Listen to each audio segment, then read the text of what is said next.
जाना मजूरा मिलते नइखन धान कइसे रोपाई। जाना मजूरा मिलते नइखन धान कइसे रोपाई। आ चलो न घर ही रोप दिहल जा ये चैतुआ के माई।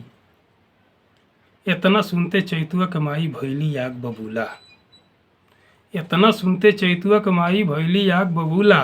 आ कैसे रहुआ कह दनी ह फूल के भैली गुलगुला।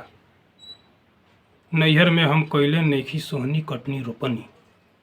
नैहर में हम कैले नइखी सोहनी कटनी रोपनी। आ अपने करे के बात करी हमारा के जन टोकनी। सोहनी रोपनी होई नाही कहवा से तब खैबू। सोहनी रोपनी होई नाही कहवा से तब खैबू।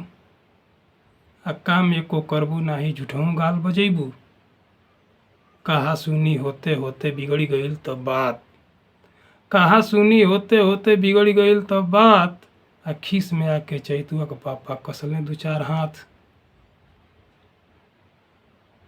बड़ी कमासुत भइल बाड़ तब कहली चैतुआ के माई। बड़ी कमासुत भइल बाड़ कहली चैतुआ के माई। आ फ्री में राशन ना मिली तो देखती तहार कमाई। बोरा के बोरा चाउर गेहूं नैहर से मंगाएब। बोरा के बोरा चाउर गेहूं नैहर से मंगाएब। आ जोगी मोदी देते वालो बैठल हमहू खाएब। बाकी रोपा करे ना जाएब। तारा जाए के बात जा